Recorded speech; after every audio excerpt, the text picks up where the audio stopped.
Hello and welcome to our YouTube channel. My name is Atul. पिछली class में हमने scientist के बारे में बात की थी। अब आपके लिए कुछ इम्पोर्टेंट क्वेश्चन जो आपके टर्म 2 में काफ़ी ज़्यादा हेल्पफुल रहने वाले हैं।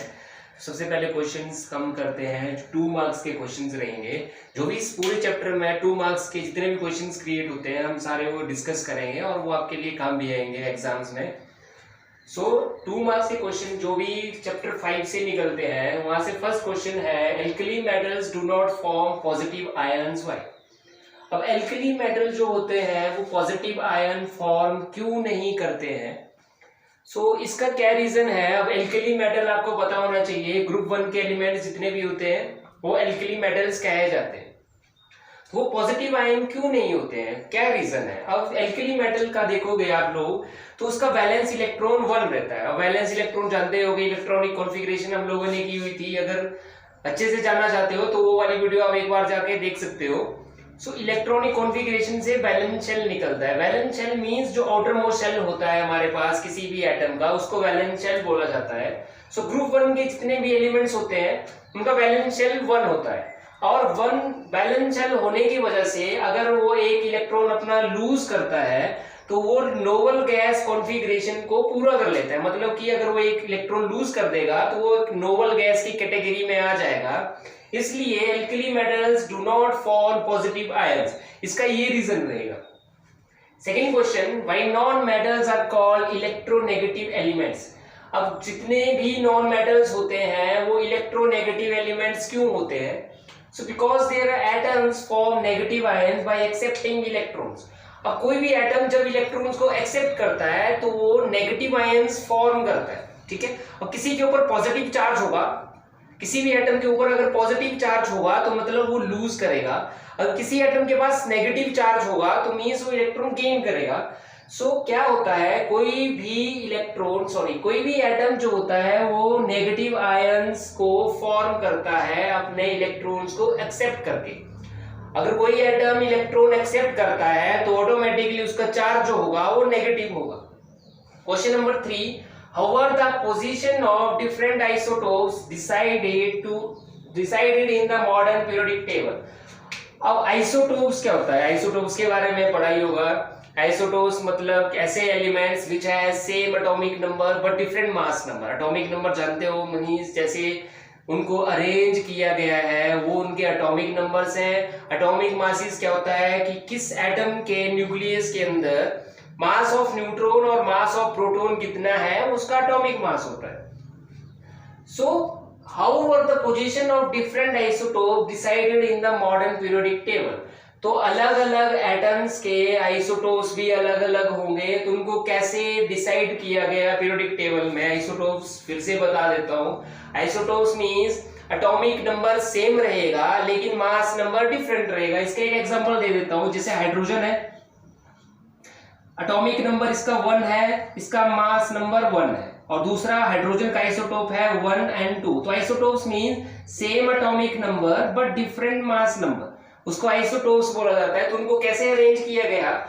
All the isotopes of an element have been assigned the same position in the modern periodic table. अब कोई भी एटम होगा उसके कितने भी आइसोटोप हो सकते हैं, वो डिपेंड करता है उस एटम्स के ऊपर, तो उनको उसी के अकॉर्डिंग सेम पोजीशन में रखा गया। जैसे हाइड्रोजन है, हाइड्रोजन का आइसोटोप हाइड्रोजन के साथ ही रहेगा। ऐसा तो है नहीं कि हाइड्रोजन का आइसोटोप ऑक्सीजन के साथ जाके मर्ज कर रहा है, तो उनको इसी तरीके से अरेंज किया गया कि इनकी पोजीशन बिल्कुल सेम रहे। Question number 4, hydrogen is regarded as a rough element in the periodic table discuss. अब हाइड्रोजन जो है उसको सबसे कॉम्प्लिकेटेड एलिमेंट क्यों कहा जाता है हमारे पीरियोडिक टेबल में? तो उसका क्या रीजन है? आज के टाइम में भी जो हाइड्रोजन को प्लेस करते हैं हम लोग, उसकी वो परफेक्ट लोकेशन नहीं है। इस चीज का ध्यान रखना, मतलब कि जहां भी हम हाइड्रोजन को प्लेस करते हैं, अब किसी पीरियोडिक टेबल में हाइड्रोजन सेंटर में प्लेस्ड होता है, किसी पीरियोडिक टेबल में हाइड्रोजन जो होता है वो फर्स्ट ग्रुप में रखा जाता है, किसी में वो 18 ग्रुप के ऊपर रखा जाता है। तो मींस बोला जाए तो हाइड्रोजन की पोजीशन आज तक सेटिस्फाइड नहीं है। although it has been placed on the top of alkali metal, इसलिए इसको alkali metal के ऊपर ही रखा जाता है according to its electronic configuration। अब इसकी इलेक्ट्रॉनिक कॉन्फ़िगरेशन, हाइड्रोजन की k शेल में सिर्फ एक ही इलेक्ट्रॉन आएगा, वैलेंस शेल भी इसका वही है, ठीक है। तो इसलिए इसको एल्कली मेटल के साथ रखा जाता है, क्योंकि ग्रुप 1 के जितने भी एलिमेंट्स हमारे पास होते हैं उनका वैलेंस इलेक्ट्रॉन जो होता है वो 1 होता है, इसलिए हाइड्रोजन को एल्कली मेटल के साथ प्लेस किया जाता है। सो चलते हैं नेक्स्ट क्वेश्चन है, why do elements in A group show same valency. अब कोई भी एलिमेंट किसी भी ग्रुप में जब अरेंज किए जाते हैं तो हमने पहले बात की थी कि वो उनकी वैलेंसी सेम रहती है, तो ऐसा क्या रीजन है। तो वैलेंसी हमने पहले भी बात की, वैलेंसी जो होती है वो आउटर मोस्ट शेल को बोला जाता है। So the valency of an element is related to the valence shell. किसी भी एलिमेंट की वैलेंसी जो होती है वो उसके वैलेंस शेल से रिलेट करती है, जो उसकी इलेक्ट्रॉनिक कॉन्फ़िगरेशन होती है।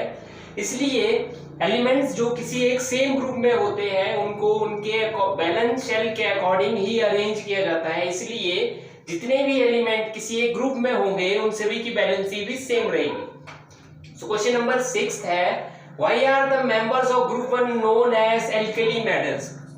जितने भी हमारे पास ग्रुप 1 के एलिमेंट्स हैं उनको एल्कली मेटल्स क्यों कहा जाता है। So because they reacts with water to form soluble hydroxide. अब ग्रुप 1 के जितने भी एलिमेंट्स हैं वो वाटर के साथ रिएक्ट करके सोल्यूबल हाइड्रोक्साइड बनाते हैं, जिनको हम एल्कली मेटल्स कहते हैं।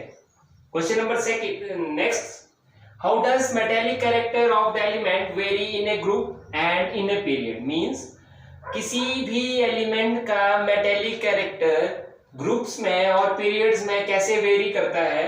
सो पहले ग्रुप्स की बात कर लेते हैं। So the metallic character of the elements increases downwards in A group. Means जैसे हम ग्रुप में अप से डाउन की तरफ चलते जाएंगे तो वैसे वैसे उनका मेटेलिक कैरेक्टर इंक्रीज करता रहेगा, और इन ए पीरियड में the metallic character of the elements decreases.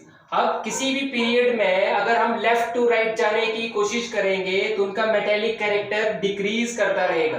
Question number next, name the other element which belongs to the same family as calcium and carbon। अब कुछ ऐसे एलिमेंट्स, अब आप जो भी हमारे पास ग्रुप्स है जैसे कि कार्बन का ग्रुप है, कैल्शियम का ग्रुप है, तो उस ग्रुप के कुछ एलिमेंट्स के बारे में हमें बात करनी है कि कौन से ऐसे एलिमेंट्स हैं जो इस सेम फैमिली से बिलोंग करते हैं।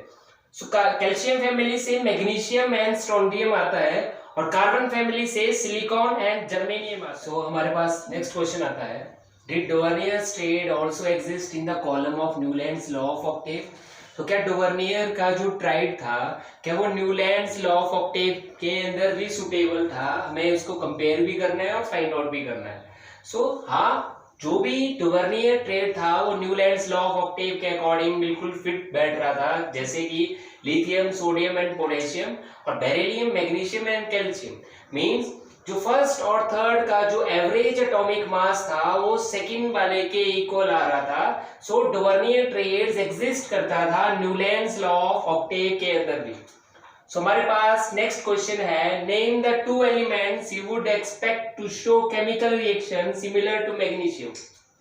हमें दो ऐसे एलिमेंट्स के बारे में बताना है कि जिनकी केमिकल रिएक्शन जो है वो मैग्नीशियम की तरह सेम होती है। What is the basis for your choice? तो हमें अपनी चॉइस से कोई अब दो एलिमेंट सेलेक्ट करने हैं। So calcium and strontium. Calcium और स्ट्रोंडियम दो ऐसे एलिमेंट्स हैं जिनकी केमिकल रिएक्शन मैग्नीशियम की तरह सिमिलर रहती है। So they have the same number of electron in the outermost shell.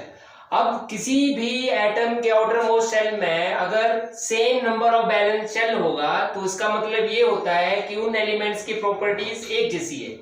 अब वो प्रॉपर्टीज केमिकल भी हो सकती है और फिजिकल भी हो सकती है। तो कैल्शियम और स्ट्रोंडियम जो एलिमेंट्स हैं उनकी प्रॉपर्टीज मैग्नीशियम की तरह रहेगी। क्यों रहेगी? क्योंकि इनके आउटर मोस्ट शेल या इनका वैलेंस शेल जो है उनमें इलेक्ट्रॉन्स की वैल्यू सेम है।